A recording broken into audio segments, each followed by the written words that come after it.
बिल्कुल देखें, mega event में जब भी आप अच्छा स्टार्ट करते हैं तो it always gives you the extra boost और एक्स्ट्रा कॉन्फिडेंस और टीम जो है ना वो खड़ी होती है कि we have started the really well. और I think the way we played the last both game, there is the some fantastic performance from the individuals, लेकिन एज ए टीम जो है वो हम बहुत अच्छा खेले हैं। नीदरलैंड के साथ भी अच्छी गेम हुई है, लेकिन second game we created history, जो हमने इतना बड़ा चेज़ किया है वर्ल्ड कप में। आई थिंक इस तरह की जो परफॉर्मेंसेस होती हैं या विन होती है वो आपको हमेशा जो है वो जिस तरह मैंने बात की, आपको बूस्ट मिलता है as a squad, as a team, और आप में जो है ना एज ए टीम आप में कॉन्फिडेंस आता है। जितने भी प्लेयर्स हैं, आई थिंक 2 प्लेयर्स हैं जो पहले इंडिया में आके खेल चुके हुए हैं, बाकी जितने भी प्लेयर्स हैं वो पहली दफ़ा इंडिया में आया है। और जिस तरह हम टीवी पे बैठ के देखते हैं, इंडिया की कंडीशन जो है वो क्वाइट सिमिलर जो है वो जैसे हम कह सकते हैं कि हमारे पाकिस्तान की स्पेशली जो पिंडी है उस तरह की है। तो वी ऑल नो कि यहाँ पे हाई स्कोरिंग जो है वो मैचेस होंगे, और बहुत सारी चीज़ें हमने डिस्कवर की हैं, बहुत सारी चीज़ें जो है वो as a team, as a unit हम लोगों ने हमें पता चली है। तो वी ऑल नो कि यहाँ पे स्मॉल बाउंड्रीज़ हैं और बहुत अच्छे ट्रैक्स हैं, but this is not excuse, क्योंकि as a professional we have to find a way कि किस तरह हमने मैचेस जीतने हैं, किस तरह हमने विकेट्स लेनी है, या किस तरह हमने जो है वो रन्स बनाने हैं। यस कि कंडीशन जो है वो सूट करती है बैट्समैनों को, लेकिन यह है कि ऑब्वियसली खेलना तो है, तो फिर आपने उस तरीके से जो है ना अपने आप को कंडीशन से अडॉप्ट करना है और उस तरीके से अपना गेम प्लान जो है वो सेट करना है, और फिर आपने जो है वो मैचेस खेलने हैं। Obviously we are here to win the world cup, तो हमें कोई ना कोई फाइंड आउट जो है ना वे फाइंड आउट करना पड़ता है।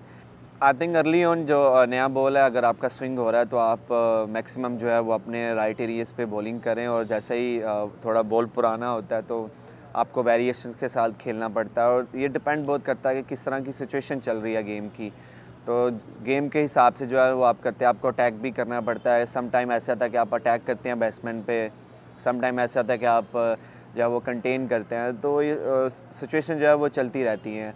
तो जो सिंपल ये है कि अगर आप अपने एरिया पे बॉल करेंगे तो there still something for the bowler, specially with the new ball, और जब ओल्ड बॉल होती है ऑब्वियसली इतने रन्स हो जाते हैं तो कहीं ना कहीं पे बॉल बन जाता है और थोड़ा बहुत रिवर्स भी मिलता है। तो दोनों सिचुएशन में अगर आप राइट एरिया पे बॉलिंग करेंगे और अपनी वेरिएशन यूज़ करेंगे तो I think still quite chance to get wickets. जो मेरे पीछे 6-7 साल हैं, मेरी इंटरनेशनल जो एक्सपीरियंस है बिल्कुल वो ऑब्वियसली काम आता है। और as a senior player, as a senior bowler मेरा भी यही है कि मैं जितना भी मेरा एक्सपीरियंस है उसको यूटिलाइज़ करूँ, क्योंकि ऑब्वियसली ये मेगा इवेंट है और मेगा इवेंट में आप पे थोड़ा एक्स्ट्रा प्रेशर होता है। जिस तरह आपने 17 की बात किया, फिर 2019 की वर्ल्ड कप की बात किया, तो बिल्कुल वो एक्सपीरियंस है।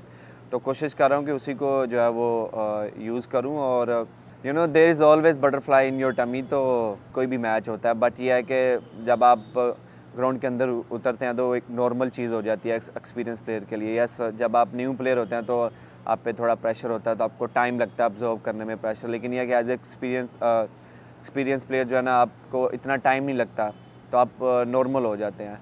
तो वही जो है जितनी भी मेरा एक्सपीरियंस है या जो भी मैं पीछे 6-7 साल से पाकिस्तान के लिए मैचेस खेल रहा हूँ, वो आज मेरे काम आ रही है कि मैं खुद को रिलैक्स रखता हूँ और अब जो फोकस होता है वो अपने प्लान्स पे होता है। बिल्कुल देखिए, पिछला मैच हाई स्कोरिंग मैच हुआ है और हम एक्सपेक्ट नहीं थे कर रहे। यस वी नो कि पिच जो है वो बहुत फ्लैट है, लेकिन इस तरह की हमें कोई उम्मीद नहीं थी कि इतना हाई स्कोरिंग हो जाए। और अर्ली ऑन हमने इवन के विकेट्स भी ले ली थी, but the way they both played, Sadeera and Mendis, तो उन्होंने हमें बहुत बैकफुट पे कर दिया था और बड़े तेज़ी से रन्स बना रहे थे। लेकिन एज ए बॉलिंग यूनिट हमारा यही था कि जहाँ पे हम इन दोनों के विकेट्स ले लेंगे तो हम we can put them under pressure again, और यही प्लान था जब मैं सेकंड स्पेल में आया था। इवन कि उस ओवर में मुझे 2-3 बाउंड्रीज भी लगी थी, लेकिन हमने फिर फील्ड के साथ जो है वो प्लान किया कि फील्ड के साथ खेलते हैं, क्योंकि जो मैंडस थे वो he was in a good flow और रन्स बना रहे थे। देन एज आई सेड कि अगर आप अपनी वेरिएशन सही टाइम पे यूज़ करेंगे तो there is still chance to get wicket. तो मैंने भी वही किया। फिर जैसे ही मैंडिस की विकेट हमने ली तो वो थोड़े स्कोर रुके, फिर उसके बाद अगले ही ओवर में एक और विकेट। तो जब आप विकेट्स लेते हैं तो आपके रन्स, जो दूसरी टीम है उनके रन्स रुक जाते हैं। तो रन्स रोकने का एक बेस्ट वे ये है कि आप विकेट्स लें। तो अल्हम्दुलिल्लाह एज़ एक्सपीरियंस जितना भी था मेरे पास, मैंने उसको यूज़ किया and end of the day जो है वो हम सक्सेस हुए हैं। बट ये मैं बोलूँगा कि ये एज़ ए टीम जो है ना आप खेलते हैं और एज़ ए टीम जो आपकी परफॉर्मेंस है वो होती है। उसके बाद देखिए हमने आखिरी 20 ओवर में आई थिंक 115 रन दिए हैं, तो हमने बहुत अच्छा कम बैक किया था। तो वो हमारे लिए एक पॉजिटिव चीज़ है as a bowling unit, as a team के हमें पहले भी 30 ओवर में जो वो रन्स हो गए, लेकिन ये है कि हमने फिनिश जो है वो बहुत अच्छा किया। हाँ बिल्कुल, देखें जी, best rivalry in the world, और ये एक ऐसी गेम है, बहुत सारे प्लेयर्स ने इसके बारे में बोला होगा कि ये ऐसा गेम है कि जो जिसने कभी क्रिकेट नहीं देखी वो भी आके ये मैच देखता है। और इंडिया में हम and as a team we are really excited, और मैं भी बहुत एक्साइटेड हूँ कि इंडिया में हम पहली दफ़ा खेल रहे हैं और इंडिया के अगेंस्ट मैच होगा और उस ग्राउंड में मैच होगा जहाँ पे 1 लाख से भी ज़्यादा लोग जो है वो बैठेंगे। तो हम बहुत एक्साइटेड हैं और लुकिंग फॉरवर्ड, इंशाल्लाह बहुत अच्छा गेम होगा। देखिए जो रिकॉर्ड्स बनते हैं वो टूटने के लिए ही बनते हैं, और वी लुकिंग फॉरवर्ड कि हम लोग जो है वो इस रिकॉर्ड को तोड़ें। 50 ओवर के वर्ल्ड कप में अभी तक पाकिस्तान नहीं जीता, लेकिन हम इंशाल्लाह, हमारी पूरी कोशिश है कि हम इस रिकॉर्ड को तोड़ें। देखें प्रेशर तो उन पे होगा, हम पे कोई प्रेशर नहीं होगा। उनका होम ग्राउंड है, उनके फैन ज़्यादा आए होंगे। Obviously there is always pressure you know in the big game, but हम कोशिश करेंगे कि अच्छा गेम खेलने, अच्छा स्टार्ट करें, मोमेंटम अपने हाथ में लेंगे। एज आई सेड के प्रेशर उन पे होगा एंड इंशाल्लाह we gonna win this match.